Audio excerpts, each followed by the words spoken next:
Hi everyone. तो आज की इस वीडियो में हम महात्मा गांधी को पढ़ने वाले हैं, महात्मा गांधी को डिस्कस करने वाले हैं। एंड ये आपकी ना 58 क्लासेस होंगी जो आपके थ्योरी क्लासेस हैं एलटी की। ठीक है, सो स्टार्ट करते हैं। और अभी तक हमने 57 वीडियो कवर कर दिया है थ्योरी क्लास की एलटी की।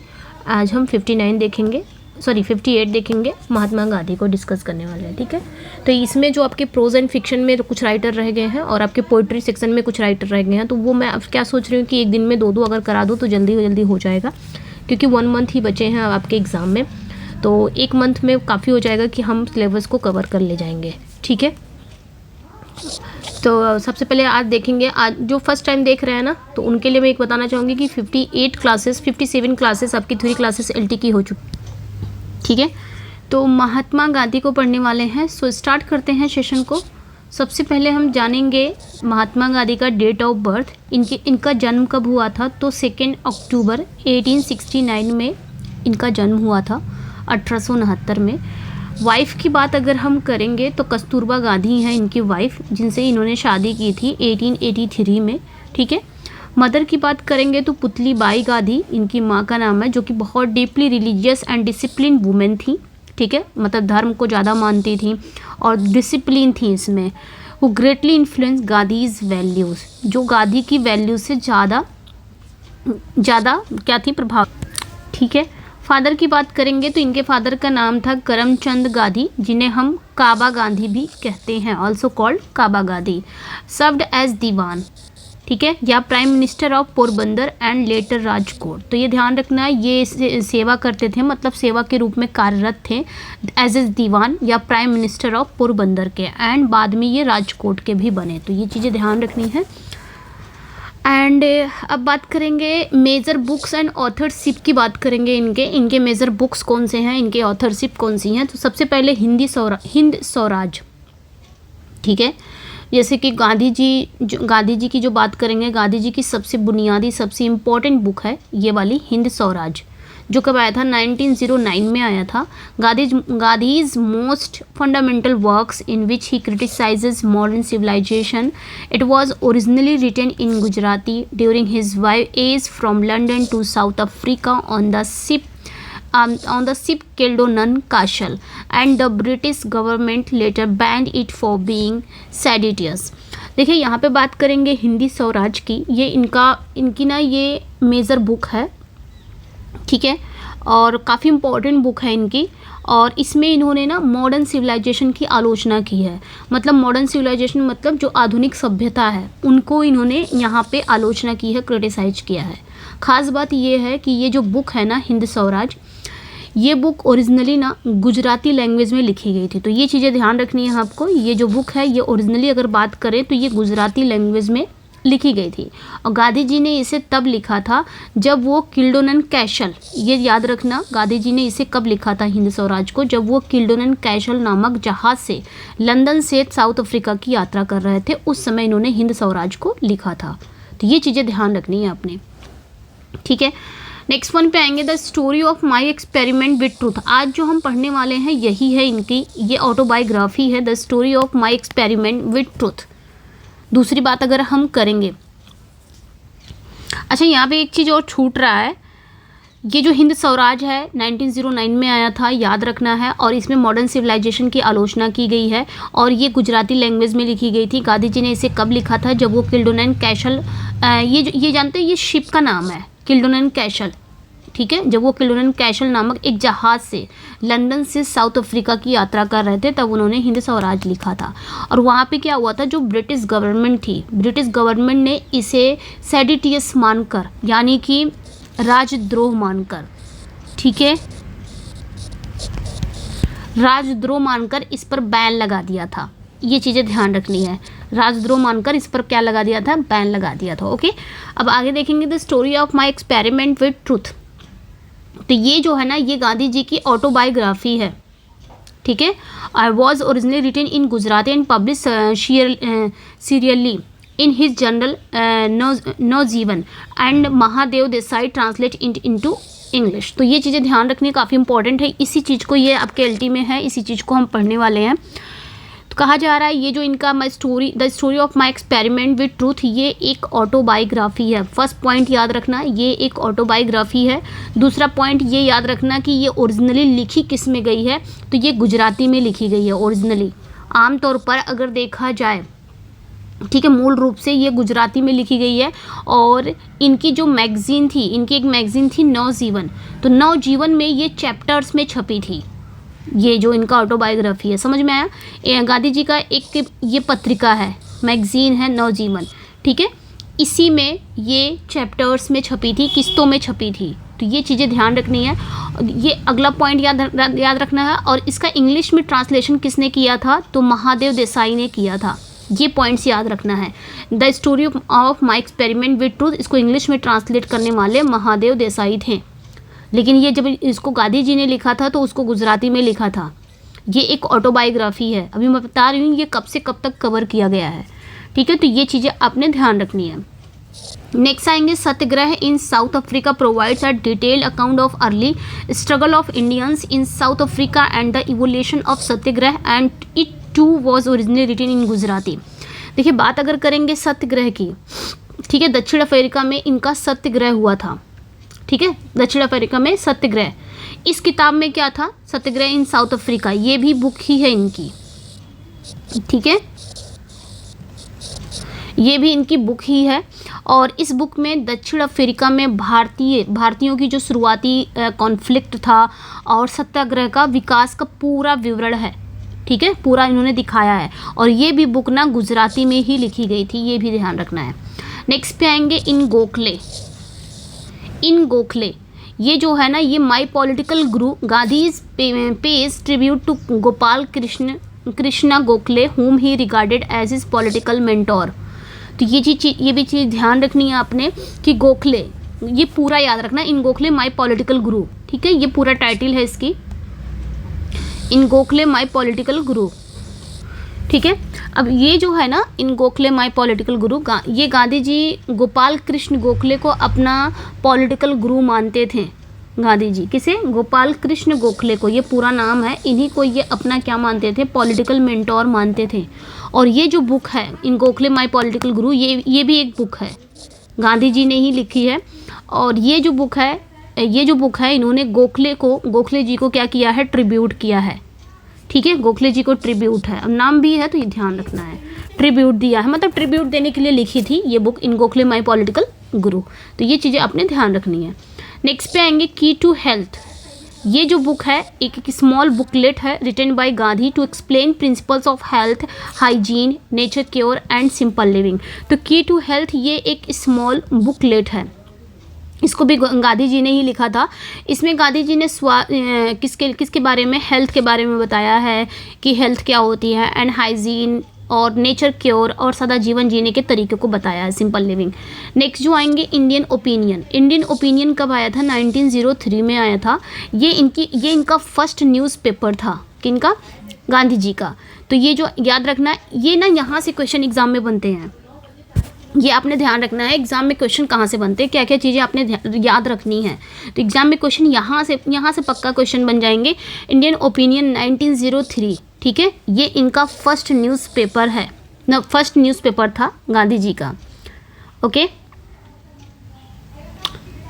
1903 में आया था। और started by Gandhi in South Africa and it was publish in 4 languages, English, Gujarati, Tamil and Hindi. काफ़ी इंपॉर्टेंट है। तो ये गांधी जी द्वारा ही दक्षिण अफ्रीका में शुरू किया गया पहला न्यूज़पेपर था। कौन सा, इंडियन ओपिनियन 1903 में आया था। ये गांधी जी का फर्स्ट न्यूज़पेपर था जिसको गांधी जी ने साउथ अफ्रीका में स्टार्ट किया था, ठीक है। और ये 4 लैंग्वेज में छपता था।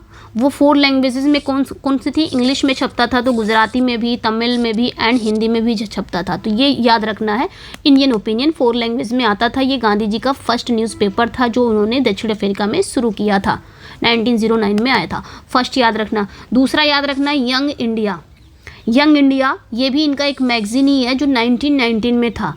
ये इनकी ना वीकली मैगज़ीन थी जो इंग्लिश लैंग्वेज में ही थी। किसमें थी, इंग्लिश लैंग्वेज में थी। और इसके ज़रिए गांधी जी ने पूरे भारत में सत्याग्रह, ठीक है, सत्याग्रह और नॉन वायलेंस, ठीक है, नॉन वायलेंस के थॉट को फैलाया। इसी के ज़रिए यंग इंडिया ये भी एक मैगज़ीन ही है, एक वीकली मैगज़ीन थी।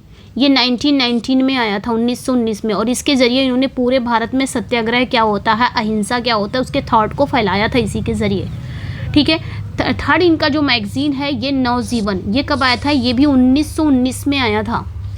ये भी ध्यान रखना, ये भी एक वीकली मैगज़ीन ही था, नवजीवन, और ये अहमदाबाद से पब्लिश होने वाला गुजराती वीकली न्यूज़पेपर था।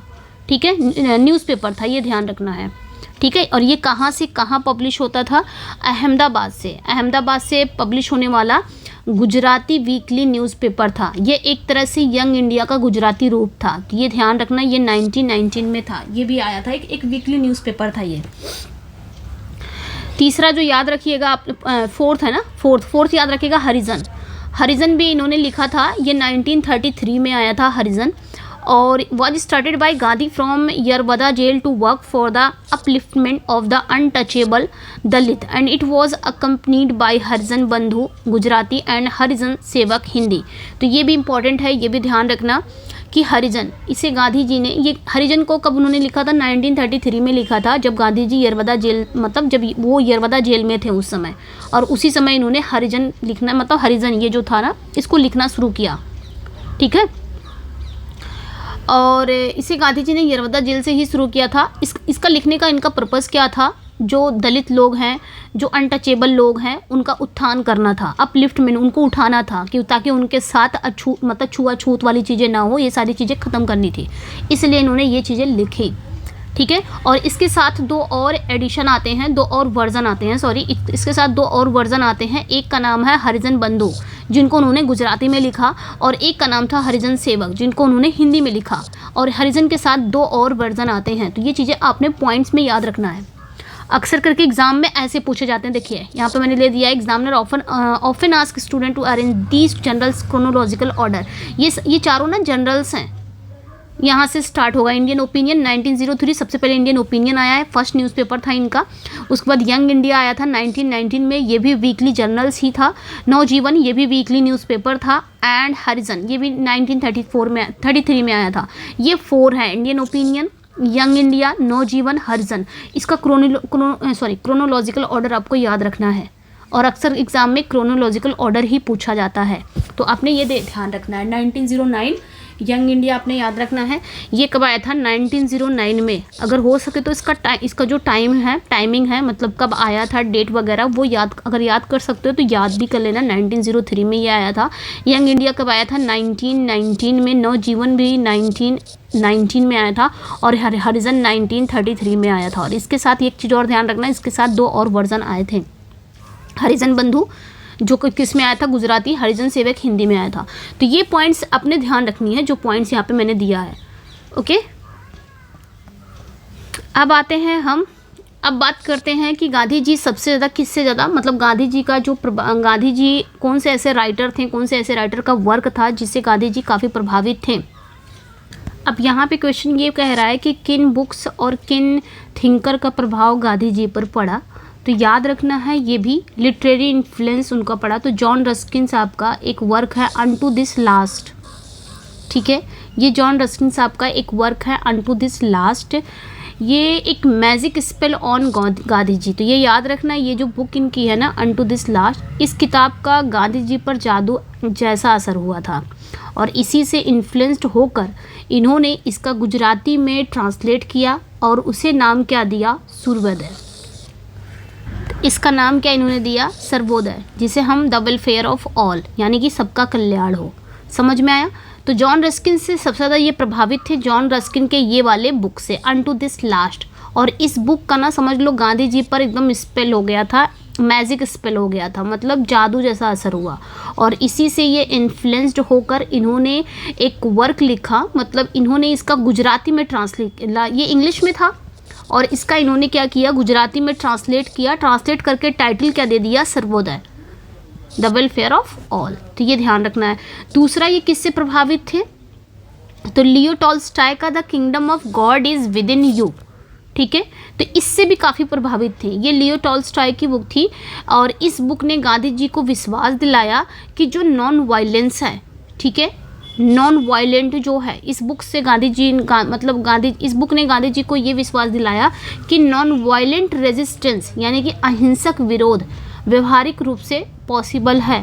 गांधी जी और टॉल्स्टॉय के बीच कई पत्र भी लिखे गए, आपस में ये लोग पत्राचार भी किए थे, तो इनसे भी काफ़ी प्रभावित हुए थे, तो ये भी ध्यान रखना है। नेक्स्ट जो है हेनरी डेविड से भी प्रभावित थे। हेनरी डेविड थोरो का एक वर्क है सिविल डिसओबीडेंस, और इससे गांधी जी ने सिविल डिसओबीडेंस जो शब्द है ना, ये जो सिविल डिसओबीडेंस जो शब्द है, जो टर्म है, और अन्यायपूर्ण कानूनों के खिलाफ लड़ने का जो थॉट है वो इसी एस्से में इनको मिला था, ये एस्से था, इससे भी काफ़ी प्रभावित हुए। ये किसका था? हेनरी डेविड थोरो का था। और इसमें जो सिविल डिसओबीडेंस ये जो वर्ड है, इस वर्ड और अन्यायपूर्ण, ठीक है, जो अन्यायपूर्ण कानून है उसके खिलाफ लड़ने का जो थॉट है वो इसी हिस्से से इन्होंने लिया था कि मतलब इनका ये था कि अन्यायपूर्ण जो कानून है उसके खिलाफ कैसे लड़ना है, ये सारे थॉट ना इसी हिस्से से गांधी जी को मिला था। समझ में आया? नेक्स्ट जो है गांधी जी ट्रांसलेटेड प्लेटो की अपोलोजाई, तो ये ध्यान रखना, प्लेटो की अपोलोजाई, गांधी जी ने प्लेटो की इस बुक का भी उन्होंने क्या किया? गुजरात में ट्रांसलेट किया। किसमें? गुजराती में। तो ये ध्यान रखना है, गांधी जी ने प्लेटो की ये जो बुक थी ना अपोलोजाई, जिन्हें हम the defence of death of Socrates भी कहते हैं, also known as the defence of the death of Socrates के नाम से भी जानते हैं, और इसका भी गांधी जी ने क्या किया था? गुजराती में ट्रांसलेट किया था, और इसे नाम क्या दिया था? सत्यवीर की कथा। तो ये भी काफ़ी पॉइंट्स है गांधी जी को लेके, तो अपने सारे पॉइंट्स को याद रखना है। जैसे कि ऊपर मैंने बताया वो क्रोनोलॉजिकल ऑर्डर, और ये वाले जो पॉइंट्स हैं किससे किससे ये प्रभावित हैं, किस किस राइटर से प्रभावित थे, किस बुक से प्रभावित थे, किस थिंकर से इनका प्रभाव ज़्यादा पड़ा, तो ये सारी चीज़ें आपने ध्यान रखनी है।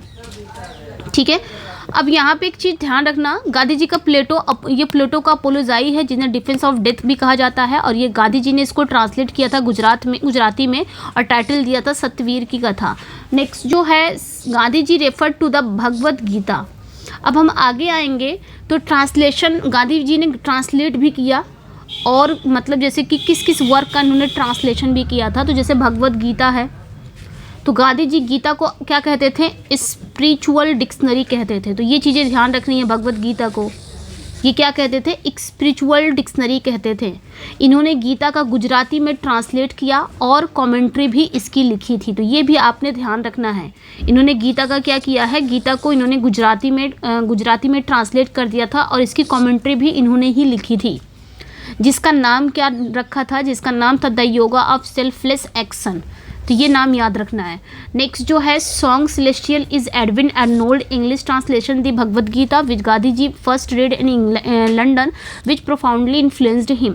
तो ये भी ध्यान रखना है आपने कि सॉन्ग सेलेस्टियल ये जो है ना, ये गीता का इंग्लिश ट्रांसलेशन है, सॉन्ग सेलेस्टियल, ठीक है ना। ये गीता का क्या है? इंग्लिश ट्रांसलेशन है, जिसको एडविन अर्नोल्ड ने किया था। जिसको ट्रांसलेशन किसने किया था? एडविन अर्नोल्ड ने किया था। गांधी जी ने लंदन में पहली बार गीता इसी किताब के रूप में पढ़ी थी, जिसने उन पर गहरा असर डाला। जब वो लंदन में थे ना, तो भगवत गीता उन्होंने डायरेक्ट नहीं पढ़ा था, उन्होंने सॉन्ग सेलेस्टियल पढ़ा था, और सॉन्ग सेलेस्टियल गीता पे ही है पूरा, ठीक है। मतलब गीता का ही इंग्लिश ट्रांसलेशन था, समझ लो। ये गीता हिंदी में लिखी गई थी या संस्कृत में, लेकिन ये गीता का ही इंग्लिश ट्रांसलेशन था, ये सॉन्ग सेलेस्टियल, जिसको एडविन अर्नोल्ड ने लिखा था। और गांधी जी ने फर्स्ट टाइम जब पढ़ा ना, सॉन्ग सेलेस्टियल को ही पढ़ा, और काफ़ी प्रभावित भी हो गए थे, गहरा असर डाला था। नेक्स्ट पे आएंगे सॉन्ग फ्रॉम प्रिजन, 1934 में आया था। जो सॉन्ग्स फ्रॉम प्रिजन ये जो आया था 1934 में, जब गांधी जी यरवदा जेल में थे। कहाँ पे थे? यरवदा जेल में थे। तो ये चीज़ें याद रखनी है, 1934 में आया था ये सॉन्ग्स फ्रॉम प्रिजन। कब आया था? जब गांधी जी यरवदा जेल में थे, और उन्होंने भारतीय भक्ति गीतों और जो हिम्स थे, इंडियन डिवोशनल हिम्स थे, जैसे कि भारतीय जो भक्ति गीत थे, जो भजन थे, उनका इंग्लिश में ट्रांसलेट किया था, जिसे इस नाम से उन्होंने क्या किया था? कलेक्ट किया था, कंपाइलेशन किया था, ठीक है, संकलित किया था। कंस्ट्रक्टिव प्रोग्राम 1941 में आया था। ये बहुत ही छोटी सी बुकलेट है, छोटी सी किताब है, जिसमें गांधी जी ने राष्ट्र निर्माण नेशन बिल्डिंग, ठीक है, राष्ट्र निर्माण के लिए अपना 18 पॉइंट प्रोग्राम बताया। इसमें इन्होंने बताया अनटचेबिलिटी के बारे में, ठीक है, छुआछूत मिटाना, सांप्रदायिक एकता, छुआछूत मिटाना, खादी का बढ़ावा देना, ये सब शामिल था इसमें। तो ये चीज़ें ध्यान रखनी है। Although Rabindranath Tagore is widely credited with giving Gandhi ji title Mahatma, some state P, तो ये चीज़ें ध्यान रखनी है, काफ़ी इंपॉर्टेंट है ये भी। तो ये कुछ मिसलेनियस फैक्ट्स हैं। वैसे तो पूरी दुनिया मानती है कि रविन्द्रनाथ टैगोर जी ने गांधी जी को महात्मा की टाइटल दिया था, ये सब लोग मानते हैं, ये आपने ध्यान रखना है, यहाँ से इम्पॉर्टेंट ये भी है। लेकिन कुछ ऐसे स्टेट है ना जहाँ पे ये पूछा जाता है, एग्ज़ाम में क्वेश्चन आते हैं, कुछ ऐसे स्टेट एग्ज़ाम में आते हैं कि नौतमलाल भगवान जी मेहता, ये नाम याद रखना, नौतमलाल भगवान जी मेहता कामदार, ठीक है, कामदार को पहला वो पर्सन माना जाता है जिन्होंने 1915 में एक स्वागत लेटर में, एक वेलकम लेटर में इसका यूज़ किया था।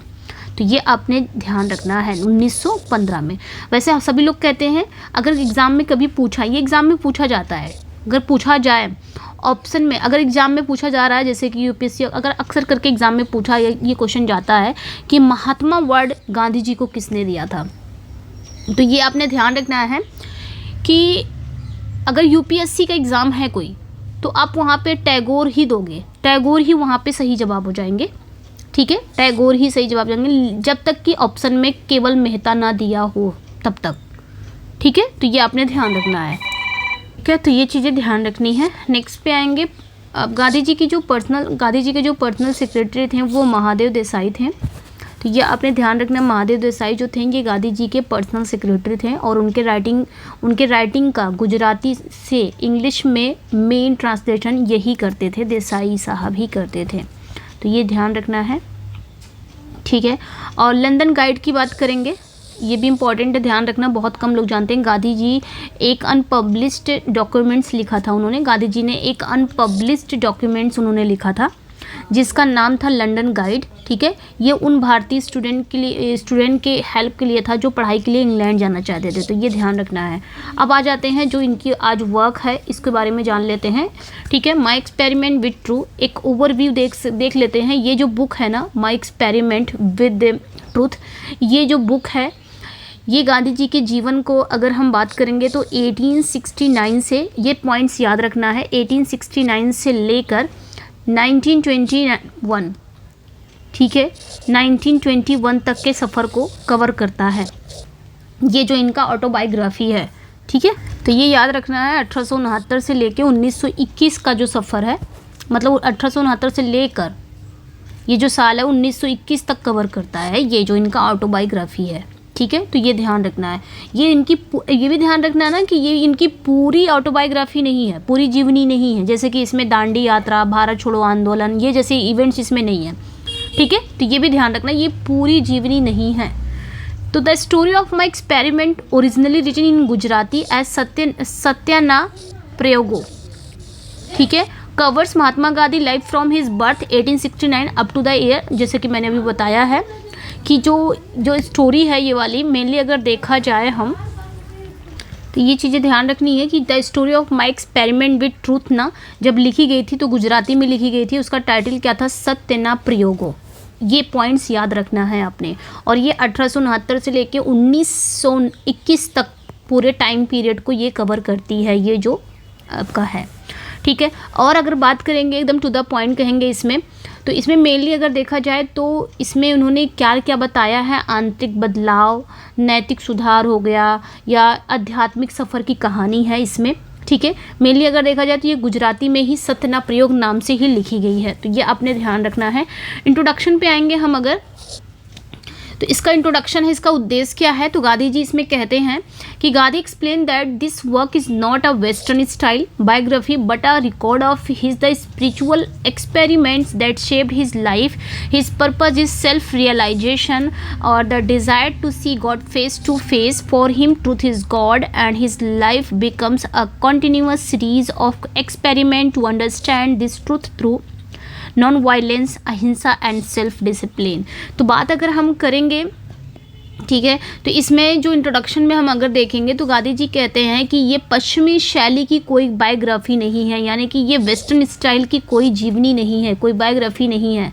ये उनके जीवन के उन प्रयोगों का रिकॉर्ड है जो उन्होंने सच को जानने के लिए किए। ठीक है, मतलब उन्होंने कहा ये कोई वेस्टर्न स्टाइल की बायोग्राफी नहीं है, ये मेरे जीवन में जो जो मैंने प्रयोग किया सीखने के लिए या सच जानने के लिए, जो जो मैंने प्रयोग किया वो सभी का रिकॉर्ड है, ये जो बायोग्राफी है। इसका मकसद ये था कि इनका एकमात्र गोल ये था सेल्फ रियलाइजेशन। क्या मात्र था? मात्र एक पर्पज़ ये था सेल्फ रियलाइजेशन, यानी कि ईश्वर को आमने सामने देखना है।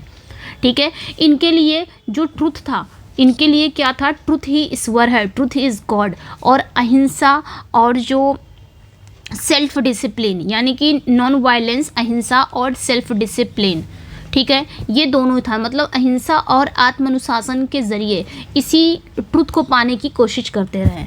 ठीक है, तो ये चीज़ें मैंने पूरा ऊपर बता दिया है, ये पॉइंट्स याद रखना है। अब आ जाते हैं पार्ट 1।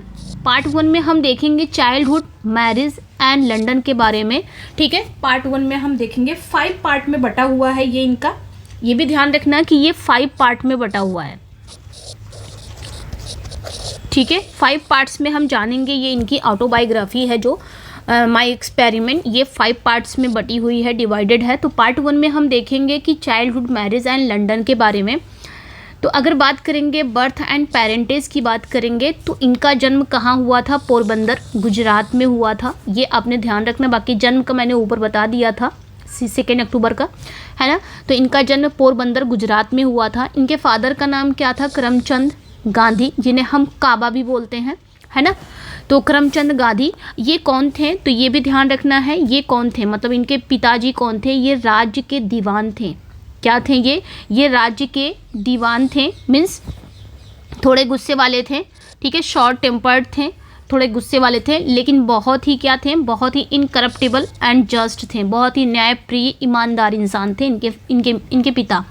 इनकी मदर का नाम क्या था? पुतली बाई, ये ध्यान रखना है। और ये बहुत ज़्यादा रिलीजियस थी, डीपली रिलीजियस थी, बहुत धार्मिक थी, पूजा पाठ, saintly discipline and frequently engage in fasting, becoming the primary moral influence in his life. तो ये बहुत धार्मिक थी, पूजा पाठ, जैसे कि पूजा पाठ करना, उपवास करना, ये इनका नित्य नियम था। ये लगातार ये करती थी, हर दिन इनका करने का काम था। तो गांधी जी के जो कैरेक्टर पर इनका मतलब गांधी जी का जो चरित्र था, ठीक है, गांधी जी का जो चरित्र था, जो कैरेक्टर था, तो उनके चरित्र पर सबसे गहरा असर इनकी माँ का ही पड़ा, पुतली बाई का। तो ये चीज़ें ध्यान रखनी है। सेकंड पार्ट 1 ही हम देख रहे हैं ना, पार्ट 1 का देख रहे हैं हम। सेकंड हम देखेंगे चाइल्डहुड एंड मैरिज की बात करेंगे। तो बचपन और शादी, पढ़ाई इनकी कहाँ हुई? गांधी जी एक औसत और शर्मीले छात्र थे, यानी कि शाय एंड एवरेज स्टूडेंट थे।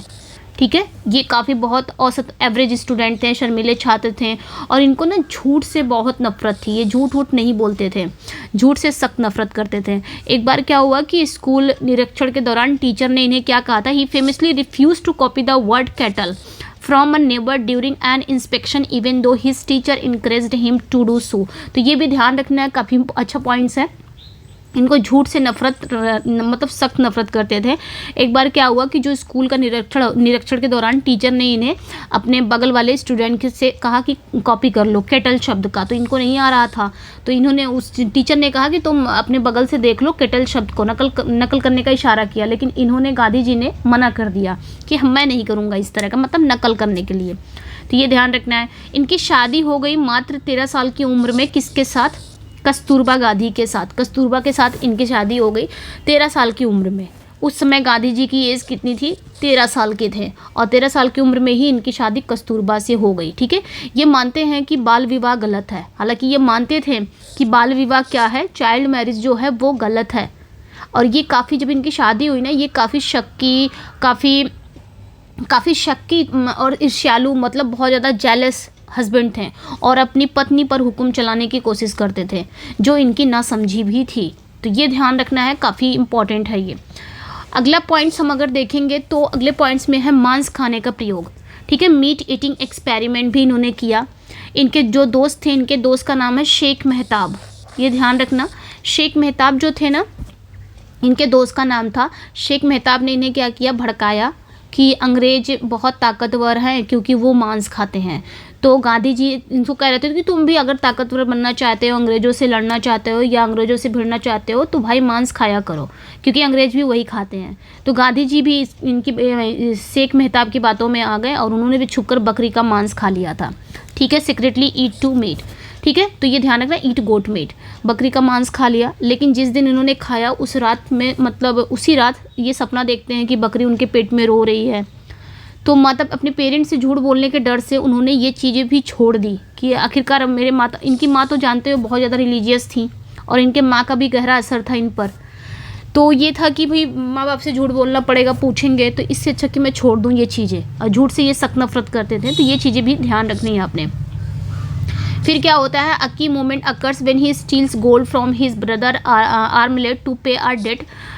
Troubled by guilt, he writes a confession to his father. Instead of punishing him, his father silently weeps. अब यहाँ पे आगे क्या होता है, ये चोरी भी करते हैं अपने लाइफ में, चोरी करके फिर उसका प्रायश्चित भी करते हैं। एक बार क्या होता है ना, इन्होंने मतलब इनको कर्ज चुकाना होता है, तो कर्ज चुकाने के लिए भाई का जो बाजूबंद होता है, आर्मलेट, ठीक है, इनको कर्ज चुकाना रहता है, तो इनके पास पैसे नहीं रहते, तो ये क्या करते हैं, अपने भाई का बाजूबंद से सोना चुराया। ठीक है, उनके मतलब वहाँ पे वो क्या होता है, बाजूबंद में वो लगा नहीं रहता है, तो बाजूबंद से इन्होंने क्या किया, सोना चुरा लिया।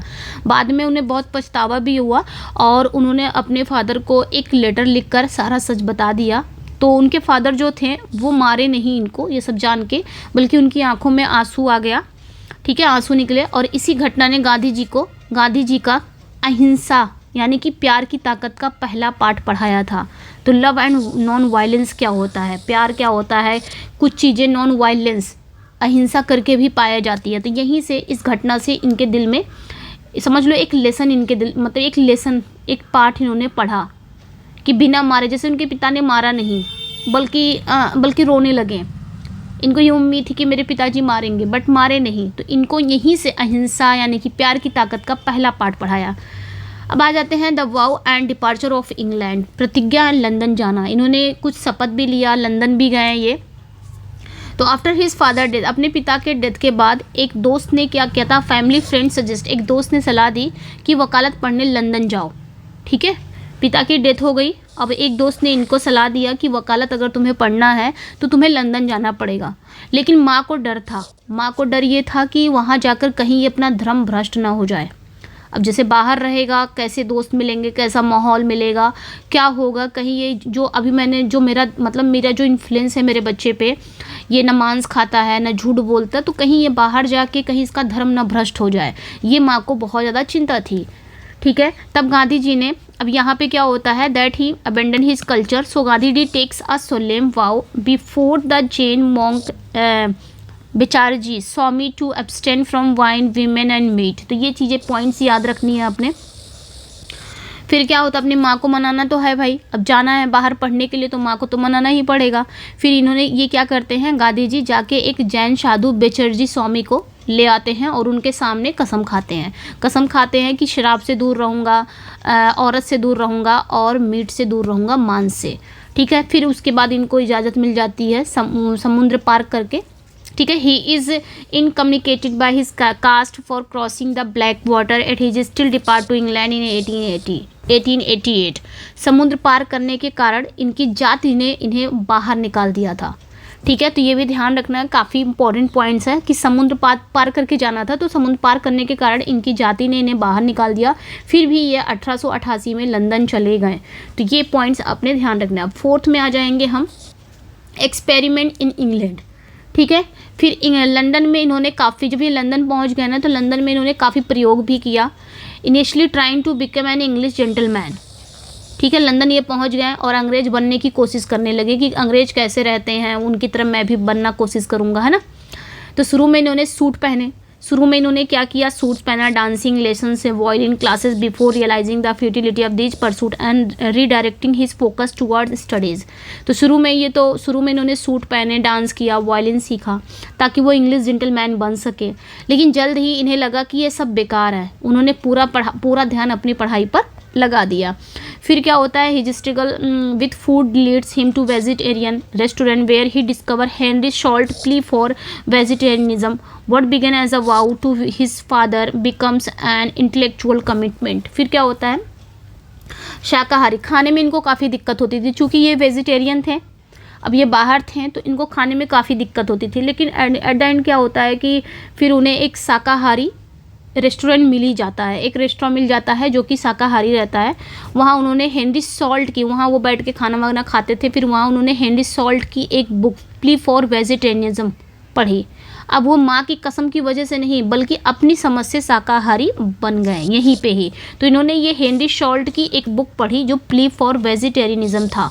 इसको जब पढ़ा ना तो अब यहाँ से इनकी खुद की समझ आ गई कि शाकाहारी क्यों ज़रूरी है, क्यों माँ ने उस चीज़ से दूर रखने का कहा था, मांस क्यों नहीं खाना चाहिए।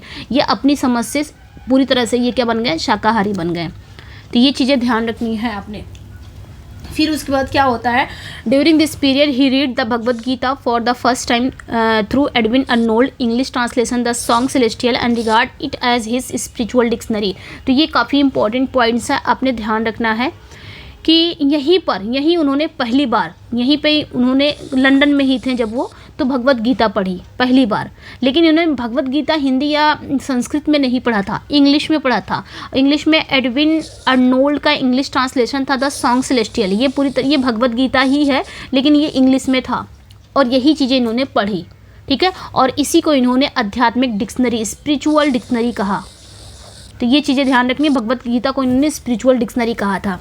सॉरी, ये पॉइंट्स आपका सही है, ध्यान रखना। पार्ट 1 आपका फिनिश हो गया है, ठीक है, काफ़ी बड़ा था ये। पार्ट 1 आपका कंप्लीट हो गया, ये था पार्ट 1। पार्ट 1 में हमने चाइल्ड मैरिज एंड लंदन ये सारी चीज़ें पढ़ ली, ठीक है, पार्ट 1 में। अब हम आ जाते हैं सेकेंड पार्ट में। सेकेंड पार्ट में पढ़ेंगे South Africa the discovery of satyagraha, ठीक है। फिर उसके बाद आ जाएगा, ये 4 तक है, फिर थर्ड पार्ट आ जाएगा, ठीक है। ये भी आपका देख सकते हो, ये भी 3 तक की है, ये 4th पार्ट है। उसके बाद आपका 5th पार्ट आ जाएगा, थोड़ा बड़ा है। इतना तो समझ में आ गया होगा। अब हम आ जाते हैं सेकंड पार्ट में। सेकंड पार्ट में इनकी बायोग्राफी में हम क्या देखेंगे कि ये South Africa the discovery of satyagraha, ठीक है, मतलब दक्षिण अफ्रीका और सत्याग्रह की खोज।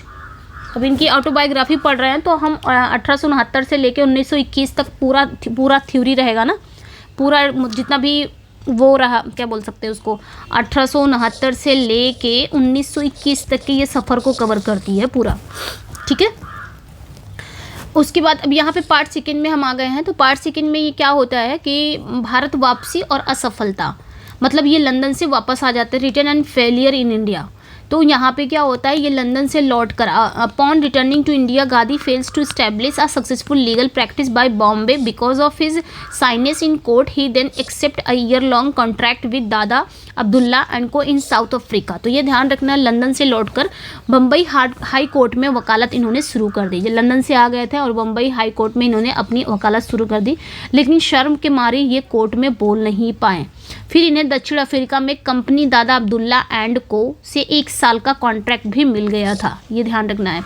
द ट्रेन एक्सीडेंट, इनके लाइफ में ट्रेन एक्सीडेंट भी हुआ था ना, ट्रेन की घटना हुई थी मैरिड्सबर्ग में, ये ध्यान रखना है।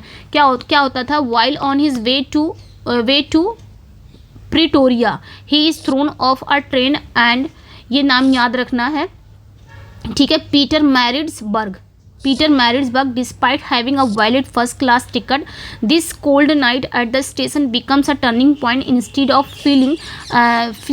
fleeing, he resolved to stay and resist racial injustice. तो ये ध्यान रखना है, इनके लाइफ में ट्रेन की घटना भी होती है, कहाँ पे, मैरिड्सबर्ग में।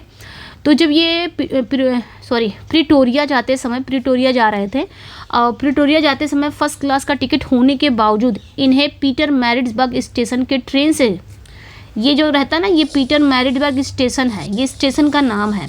इनके पास ना फर्स्ट क्लास की टिकट होने के बावजूद ये जा रहे थे प्रिटोरिया, और उसी समय फर्स्ट क्लास का टिकट इनके पास था, उसके बाद भी इन्हें पीटर मैरिड्सबर्ग स्टेशन पर ट्रेन से धक्का देकर नीचे उतार दिया गया था, ठीक है। और उस समय बहुत कोल्ड नाइट थी, सर्द रात थी, और सर्द रात में इन्होंने ये फैसला किया कि मैं भागूंगा नहीं, बल्कि इस रंग भेद और अन्याय के खिलाफ लड़ूंगा। ठीक है, तो ये सब अंग्रेज़ों ने किया था उनके साथ। तो उन्होंने ये वहाँ पे कसम खाई थी कि ये सब चीज़ें मैं भागूंगा नहीं इस चीज़ से, और ना ही मुझे ये, बल्कि मैं इस सारी चीज़ों को ख़त्म करूँगा, ये रंग भेद, रेशियल इनजस्टिस, ये सारी चीज़ें मैं ख़त्म करूँगा। तो इनकी लाइफ में ये भी घटना घटती है। नेक्स्ट पे आएंगे अर्ली एक्टिविज्म में। शुरुआती इनका जो संघर्ष था, he gathers Indians in Pretoria for discussion on rights and ethical business conduct, although initial intending to leave South Africa after his contract ends. फिर क्या होता है, इन्होंने वहाँ भारतीयों को इकट्ठा किया और अपने हक के लिए लड़ना सिखाया। कहा था ना कि मैं भागूंगा नहीं, मैं ये सारी चीज़ें ख़त्म करूंगा। फिर क्या था, इन्होंने अपने वहाँ पे भारतीयों को इकट्ठा किया और अपने हक के लिए लड़ना सिखाया। और 1894 में, ये ध्यान रखना है, 1894 में इन्होंने नटाल इंडियन कांग्रेस की स्थापना की थी। तो नटाल इंडियन कांग्रेस की स्थापना किसने की थी? गांधी जी ने किया था। और कब किया था? 1894 में, ये ध्यान रखना है। फिर क्या होता है, द 3 पाउंड टैक्स, 3 पाउंड का टैक्स। ठीक है, Gandhi then begins campaigning against the exploitative indenture system and the unjust annual Euro 3 tax imposed on ex-indentured Indians। फिर क्या होता है, इन्होंने गिरमिटिया जो मतलब इंडेंटर्ड लेबर्ड, ठीक है, ये जो इंडेंटर्ड जो लेबर है यानी कि गिरमिटिया जो मजदूर है, उनके हक के लिए लड़ाई लड़ी और उन पर लगाए गए जो 3 पाउंड के अन्यायपूर्ण टैक्स का भी विरोध किया था। तो ये भी ध्यान रखना पॉइंट्स। उसके बाद पार्ट 3 में आ जाएंगे, स्पिरिचुअल डिसिप्लिन एंड सर्विस। तो इनकी जो ऑटोबायोग्राफी है ना 5 पार्ट में बटी हुई है। 5 पार्ट में हम अलग अलग पार्ट पढ़ेंगे। हर एक पार्ट में जैसे कि शादी में, बचपन, पढ़ाई, शादी, इस तरह। फिर इन्होंने अपनी लाइफ में क्या क्या किया।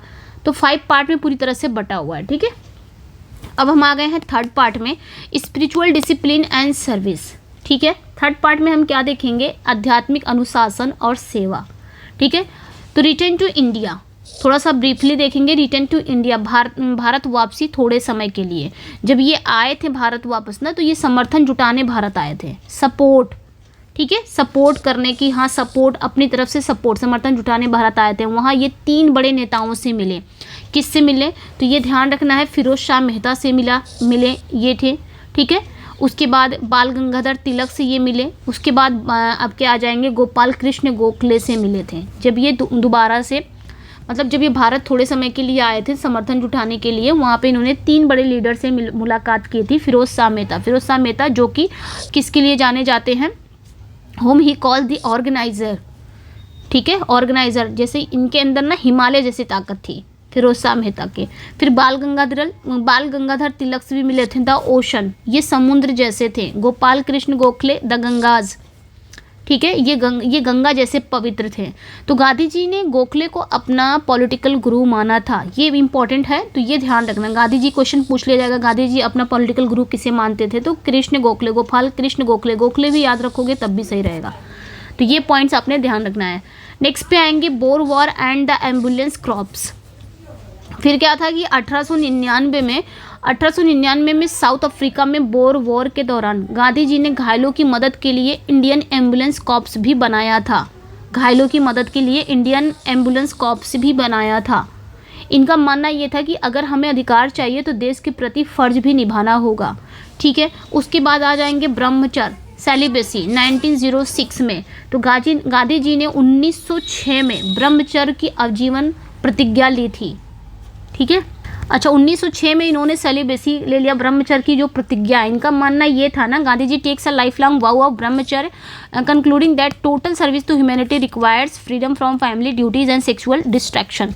देखिए, इनका ये कहना था, गांधी जी ने 1906 में ब्रह्मचर्य की आजीवन प्रतिज्ञा ली। इन्होंने ये फील किया कि समाज सेवा के लिए परिवार और वासना से मुक्त होना जरूरी है। अगर आप समाज की सेवा करना चाहते हो तो आप अपने फैमिली, अपने सेक्सुअल रिलेशनशिप से जरूर मुक्त होना ज़रूरी है। ठीक है, तो ये ध्यान है। पार्ट 4 में आ जाएंगे, द बर्थ ऑफ सत्याग्रह। ठीक है, सत्याग्रह का जन्म कैसे हुआ, पार्ट 4 में आ जाएंगे। तो इन्फ्लुएंस, इनका प्रभाव किस पे था, मैंने बताया था जॉन रस्किन का जो वर्क है अनटू दिस लास्ट, ये तो जादू कर दिया था, है ना। जॉन रस्किन की ये जो बुक थी अनटू दिस लास्ट ने ये गांधी जी पर जादू कर दिया था। इन्होंने क्या किया, इन्होंने इसका गुजराती ट्रांसलेट कर दिया। गांधी जी ने इसी वर्क का ट्रांसलेट करके गुजराती में ट्रांसलेट कर दिया था। नाम क्या दिया था, सर्वोदय। ठीक है, सर्वोदय टाइटल दे दिया था, ये ध्यान रखना है। इससे इन्होंने सीखा कि जो शारीरिक श्रम है यानी कि मजदूरी का भी सम्मान होना चाहिए, लेबर का भी सम्मान होना चाहिए। ठीक है, तो ये काफ़ी पॉइंट्स अच्छा है, तो ये ध्यान रखना है। उसके बाद हम देखेंगे सत्याग्रह। ओके, इसके बाद इन्होंने फिनिक्स सेटलमेंट, ये ध्यान रखना है। इसके बाद इन्होंने फिनिक्स सेटलमेंट और टॉलस्टॉय फार्म की स्थापना भी की थी, टॉलस्टॉय फार्म की, जहाँ सभी लोग खेती और मजदूरी करते थे। तो ये भी पॉइंट्स ध्यान देना है। अब आ जाएंगे सत्याग्रह कैंपेन यानी कि सत्याग्रह और आहार। तो गांधी क्वाइंस द टर्म सत्याग्रह। गांधी जी ने क्या किया था, गांधी जी ने पैसिव रेजिस्टेंस की जगह सत्याग्रह शब्द चुना था। ठीक है, पैसिव रेजिस्टेंस की जगह इन्होंने पैसिव रेजिस्टेंस की जगह पर क्या नाम यूज कर दिया था, टाइम मतलब कौन सा टर्म यूज़ किया था, सत्याग्रह। सत्याग्रह मतलब सत्य की शक्ति। ठीक है, तो ये ध्यान रखना है। He leads opposition to the Black Act requiring compulsory registration for Asian. He narrate the Great March and details he repeated imprisonment. तो ये आपने ध्यान रखना है। ठीक है, तो ये पॉइंट्स याद रखना है। He leads opposition to the Black Act requiring compulsory registration for Asians. ये पॉइंट्स आपने ध्यान रखना है। अच्छा, डाइटरी एक्सपेरिमेंट की बात करेंगे तो he experiment with fasting and fruit only diets. He is vow to avoid milk stems from believing that it arouses animal passion and from the objection. बात यहाँ पे करेंगे अगर हम कि बकरी का दूध, इन्होंने कसम खाया था कि ये दूध नहीं पियेंगे क्योंकि इनको पता था कि गाय भैंस के साथ क्रूरता होती है। लेकिन जब ये बहुत बीमार पड़े तो कस्तूरबा ने इन्हें समझाया कि कसम सिर्फ गाय भैंस की दूध की थी। मजबूरन जान बचाने के लिए इन्हें बकरी का दूध भी पीना पड़ा, जिसका इन्हें बाद में बहुत अफसोस रहा। ठीक है, पार्ट 5 में आ जाएंगे return to India and the freedom struggle. भारत वापसी और फ्रीडम स्ट्रगल के लिए इनका संघर्ष था। तो सबसे पहले देखेंगे चंपारण सत्याग्रह। चंपारण सत्याग्रह कब आया था, 1917 में आया था। अब यहाँ से जितनी भी पॉइंट्स रहेंगे आपको सब याद रखना है। ये वाला कौन सा सत्याग्रह, पूरा नाम बताऊंगी, यहाँ पे ये वाली चीज़ें डेट आपको याद रखनी है। तो चंपारण सत्याग्रह ये 1917 में आया था। ये his first major Indian success occurs in Champaran, यानी कि भारत में इनकी पहली बड़ी जीत थी। बिहार के चंपारण में नील की खेती करने वाले किसानों को अंग्रेजों की जुल्म से बचाया। उन्होंने वहाँ से जाने के आदेश को मानने से मना कर दिया था। तो ये चीज़ें अपने पॉइंट्स याद रखनी है चंपारण सत्याग्रह में। ठीक है, 1917 में हुआ था और ये गांधी जी की भारत में ये इनकी पहली बड़ी जीत थी। बिहार के जो चंपारण में नील की खेती करने वाले जो किसान थे उनको अंग्रेजों के जुल्म से बचाया इसमें। नेक्स्ट पे आएंगे Ahmedabad mill strike and Kheda. तो ये भी याद रखना है, अहमदाबाद मिल स्ट्राइक और खेड़ा। अहमदाबाद जो मिल मजदूरों के जो वेतन के लिए इन्होंने पहली बार भूख हड़ताल का हथियार अपनाया था। किसके लिए, अहमदाबाद के जो मिल स्ट्राइक, जो खेड़ा जो मजदूर थे उनके लिए। तो ये भी याद रखना है। ठीक है, अब आ जाएंगे Rowlatt act and Jallianwala Bagh. ये 1919 में याद रखना, Rowlatt act and Jallianwala Bagh. Rowlatt act मतलब क्या होता है, रॉलेट एक्ट मतलब बिना दलील के, बिना वकील का कानून। तो इसके भी खिलाफ इन्होंने देशव्यापी हड़ताल बुलाई थी, लेकिन हिंसा बहुत ज़्यादा भड़क गई थी। जो हिंसा थी वो बहुत ज़्यादा भड़क गई और जलियांवाला बाग हत्याकांड हुआ। और गांधी जी को लगा कि लोग अभी भी अहिंसा के लिए तैयार नहीं हैं। इन्होंने आंदोलन वापस ले लिया और इसे अपनी हिमालयन ब्लंडर कहा कि ये मेरी हिमालयन ब्लंडर है। ठीक है, हिमालयन जैसा ब्लंडर मैंने कर दिया है। तो ये ध्यान रखना। नॉन कोऑपरेटिव मूवमेंट ये 1920 में था। असहयोग आंदोलन जिसे हिंदी में बोलते हैं। ठीक है, अब हिंदी में समझेंगे यहाँ पे असहयोग आंदोलन। ठीक है, ये कब आया था, 1920 में आया था। ये जो था ना, ये जो असहयोग आंदोलन था, ये किताब का अंत खिलाफत आंदोलन और असहयोग आंदोलन की शुरुआत के साथ होता है, यानी कि हिंदू मुस्लिम एकता। तो ही डिस्कस द खिलाफत मूवमेंट। ठीक है, मतलब किताब का जो अंत था खिलाफत मूवमेंट और असहयोग आंदोलन की शुरुआत के साथ होता है। तो ये ध्यान रखना है। इन्होंने 1921 में किताब ये कहकर ख़त्म करते हैं। कौन सी बुक, ये वाली माई एक्सपेरिमेंट की बात हो रही है। तो लास्ट में जब ये लास्ट वाला चल रहा है ना, तो माई एक्सपेरिमेंट का ये जो बुक का एंड है वो खिलाफत मूवमेंट। ठीक है। खिलाफत मूवमेंट और असहयोग मूवमेंट दोनों की शुरुआत के साथ होता है, ठीक है। और इन्होंने 1921 में ये जो बुक है ये कहकर ख़त्म करते हैं कि इसके बाद का उनकी जो जीवन है वो खुली किताब है। इसके बाद यानी कि यहाँ 1921 1869 से लेके 1921 तक ही कवर किया गया है ना इनकी ये बुक, एक माई एक्सपेरिमेंट। तो यहाँ पे इन्होंने कहा कि 1921 में ये किताब ये कहकर ख़त्म करते हैं कि इसके बाद उनका जीवन जो है ना वो खुली किताब है और अब उसमें कुछ भी निजी नहीं बचा है। उन्होंने ये कहा कि अब उसमें कुछ भी पर्सनल नहीं बचा है मेरी ज़िंदगी में 1921 के बाद, ठीक है। तो ये ध्यान रखना, यहाँ तक ख़त्म हो गया है, ओके। अब इसके थीम वगैरह अगर इस बुक की मेन कोर थीम्स की बात करेंगे तो ट्रुथ यानी कि सत्य। तो इनका कहना ये था ना कि जो सत्य है, जो सच्चाई है, सच सिर्फ बोलना नहीं बल्कि उसे जीना है। छोटी से छोटी कसम भी पूरी होनी चाहिए। दूसरा थीम क्या था? नॉन वायलेंस यानी कि अहिंसा। ये कायरता नहीं है, अहिंसा जो है वो कायरता नहीं है, ये सामने वाले को हराने के लिए नहीं बल्कि उसका दिल बदलने के लिए प्रेम की एक शक्ति है, ये इनका कहना था। तो ये सारी क्या थीम है इस बुक की, माई एक्सपेरिमेंट की। तीसरा क्या है? वेजिटेरियनिज्म एंड डाइट यानी कि शाकाहार भोजन। यानी कि इन्होंने कहा कि अपने जो टेस्ट है, अपने जो टंग है, ठीक है, मतलब अपना टेस्ट, अपने टंग पर काबू पाना मन और वासना पर काबू पाने की पहली सीढ़ी है। चौथा जो है sanitation and dignity of labour, साफ सफाई। गांधी जी जहाँ भी जाते थे, इवन गांधी जी लैट्रिन भी साफ करते थे, शौचालय वगैरह खुद साफ करते थे, क्योंकि वो मजदूरी की गरिमा समझाना चाहते थे और छुआछूत मिटाना चाहते थे। तो ये चीज़ें ध्यान रखनी है, ये काफ़ी, ये इस बुक का ये कोर थीम है इस बुक का, ठीक है। ख़त्म हो गई है बुक। अब यहाँ से अगर हम देखेंगे, यहाँ से फैक्ट ऑन गांधी ऑटोबायोग्राफी, ये कुछ फैक्ट है जो एग्ज़ाम के लिए इंपॉर्टेंट है, जो मैंने ऊपर पढ़ाया ना, यहाँ से थोड़ा सा बस फैक्ट आ गया है अभी, तो ये पॉइंट्स याद रखना।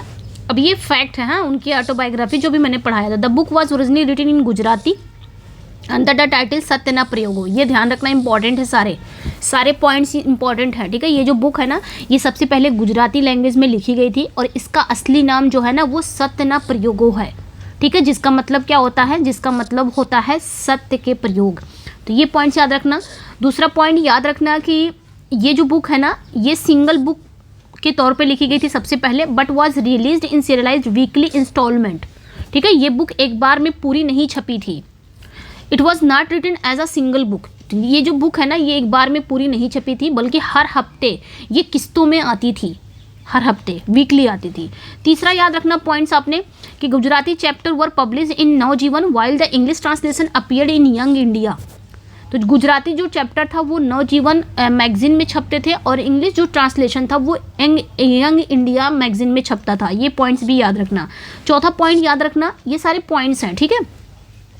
चौथा पॉइंट जो याद रखना आपने कि the primary translation from Gujarati to English was carried out by Mahatma Gandhi personal secretary Mahadev Desai. तो ये पॉइंट्स भी याद रखना।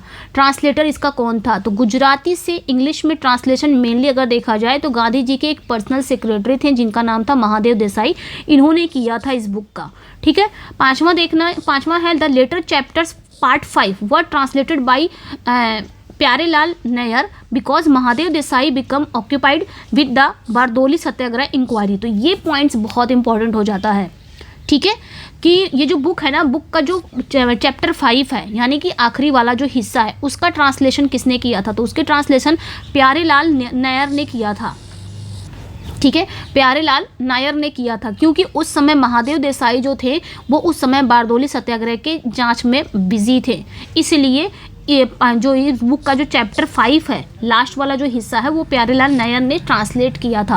तो ये पॉइंट्स काफ़ी इंपॉर्टेंट हो जाता है लास्ट चैप्टर का। नेक्स्ट जो पॉइंट है, अगला जो पॉइंट की बात अगर हम करेंगे तो although the idea for the autobiography was the conceived earlier, the actual writing began at the Sabarmati Satyagraha Ashram in 1925। तो लिखने की जगह और टाइम की अगर हम बात करेंगे, हालांकि ये जो ऑटोबायोग्राफी लिखने का जो विचार पहले ही आ चुका था गांधी जी का, ठीक है। यहाँ पे एक चीज़ याद रखना है कि ये जो बुक है ना, ये जो ऑटोबायोग्राफी थी ये 1925 से लेके 1929 तक चली थी, ठीक है, मतलब लिखने पब्लिकेशन का जो टाइम था। ये जो सीरीज है, ये जो सीरीज वीकली आती थी ना 1925 से लेके 1929 तक चला था। लिखने की बात करेंगे अगर हम तो ऑटोबायोग्राफी लिखने का जो थॉट था वो पहले ही आ चुका था, लेकिन असल में इन्होंने लिखना कब से स्टार्ट किया था, 1925 में जब ये साबरमती आश्रम में थे उस समय इन्होंने इसको लिखना स्टार्ट किया था, साबरमती आश्रम में ही, सत्याग्रह आश्रम में ही। तो ये काफ़ी इम्पोर्टेंट हो जाता है। ठीक है, अब बात करेंगे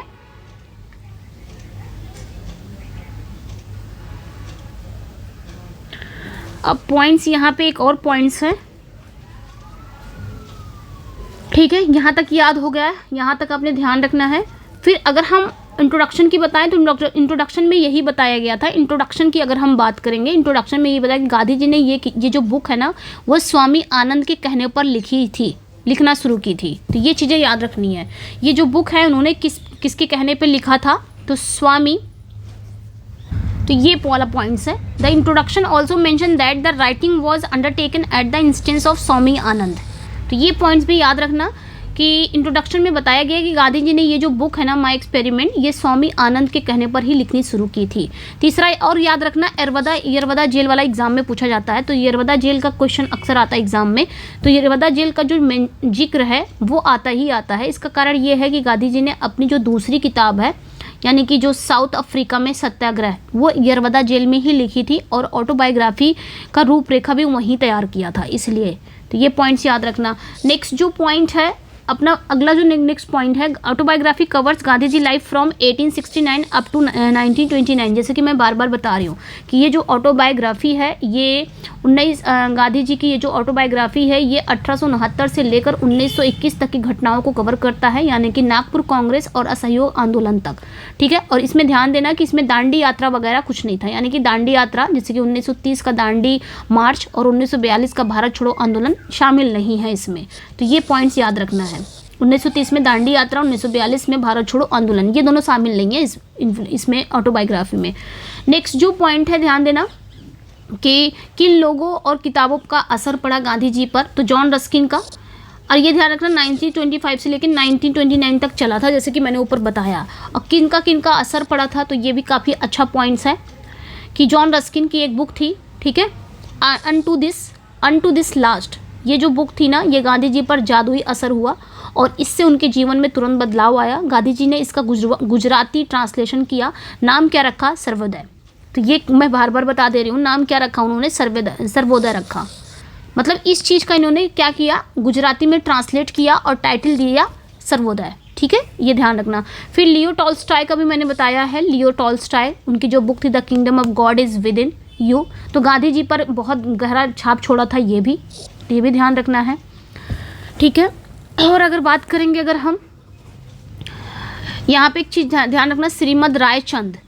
ठीक है, श्रीमद रायचंद यानी कि गांधी जी ने इन्हें अपना आध्यात्मिक स्पिरिचुअल गाइड मानते थे। किसे, इन्हीं को मानते थे, श्रीमद रायचंद को स्पिरिचुअल गाइड मानते थे अपना। तो ये भी पॉइंट्स आपने ध्यान रखना है। गांधी जी ने लिखा था कि धर्म के मामले में रायचंद भाई का असर टॉल्स्टॉय और रस्किन से भी ज़्यादा था। तो ये सारे असर, ये इन्फ्लुएंस थे इन सारी चीज़ों से। भगवत गीता की बात करेंगे अगर हम, तो भगवत गीता को इन्होंने स्पिरिचुअल डिक्शनरी कहा है, ये भी ध्यान रखना है, स्पिरिचुअल डिक्शनरी कहते थे। इन्होंने लंदन में एडविन अर्नोल्ड की English translation the song celestial के जरिए पहली बार गीता पढ़ी थी। तो ये ध्यान रखना है, एडविन अर्नोल्ड ने ये जो सॉन्ग सेलेस्टियल है ना ये गीता ही है, लेकिन इन्होंने एडविन ने इसको इंग्लिश में लिखा था। ठीक है, और नाम क्या दे दिया था, सॉन्ग सेलेस्टियल, और इसी को गांधी जी ने पढ़ लिया, पहली बार इन्होंने पढ़ा था। तो ये ध्यान देना है। ठीक है, you also mention 2 place watch he the child that the lasting impact on him. तो बचपन में देखे गए 2 प्लेज पर उन पर गहरा असर पड़ा। एक तो था श्रवण प्रीत भक्ति का प्ले था एक, ठीक है, नाटक था जिससे माता पिता की सेवा करने की प्रेरणा इनको मिली, तो इनसे भी प्रभावित ये हुए काफ़ी ज़्यादा। हरिश्चंद्र, दूसरा था हरिश्चंद्र जिससे सत्य के प्रति प्रेम जागा। हरिश्चंद्र से पता चला, हरिश्चंद्र जानते थे ना कि लोग ये सच बोलते थे, है ना। तो ये जब देखें, ये प्ले भी देखें इन्होंने, तो इनके अंदर ना सच्चाई क्या होती है, सच्चाई के प्रति प्रेम जागा। तो ये चीज़ें ध्यान रखनी है। ठीक है, बचपन की गलतियाँ, सबक, ये सब मैंने बता ही दिया है, ऊपर बता दिया। बाकी ये सारे पॉइंट्स इंपॉर्टेंट थे। बाकी ये मैंने बताया ना, बचपन की गलतियाँ और सबक, उन्होंने जो चोरी और माफ़ी की, कसम और विदेश यात्रा, ये सारी चीज़ें, बकरी का दूध, ये सारी चीज़ें मैंने बता दिया है। चलिए अब इधर आप लोग पढ़ लीजिएगा, ज़्यादा नहीं छोड़ा मैंने। ये सारे एग्ज़ाम पॉइंट हैं जो मैंने नीचे बताया है। ठीक है, बाकी आप इनकी कहानी एक बार देख लीजिएगा, पूरा ऑटोबायोग्राफी पढ़ लीजिएगा, पढ़ते चले जाइएगा। उसके बाद लास्ट में जो इम्पोर्टेंट पॉइंट्स हैं, जहाँ पे मैंने बताया है इम्पोर्टेंट पॉइंट्स, वो पूरा आपने ध्यान देना है। 1869 से लेके 1921 तक ये कवर करती है बायोग्राफी, तो ये ध्यान रखना है आपने। चलिए मैं क्लास को एंड करती हूँ। कैसा लगा अपना फीडबैक ज़रूर दीजिएगा। मिलते हैं नेक्स्ट वीडियो में। Thank you for watching. आपका फीडबैक मिलेगा तो क्लासेस आती रहेंगे। मैं सोच रही हूँ ना एक दिन में 2 क्लासेस लूँ, हालांकि कुछ क्लासेस बहुत बड़ी हो जाती हैं, तो मैं सोच रही हूँ जल्दी जल्दी करा दूँ एक दिन में 2 क्लासेस। एक बार आपका प्रोज फिक्शन करा दूँगी और एक दिन में आपकी जो पोइट्री वाला जो सेक्शन बचा हुआ ना वो करा दिया जाएगा। ठीक है, ओके, मिलते हैं नेक्स्ट वीडियो में। Bye bye.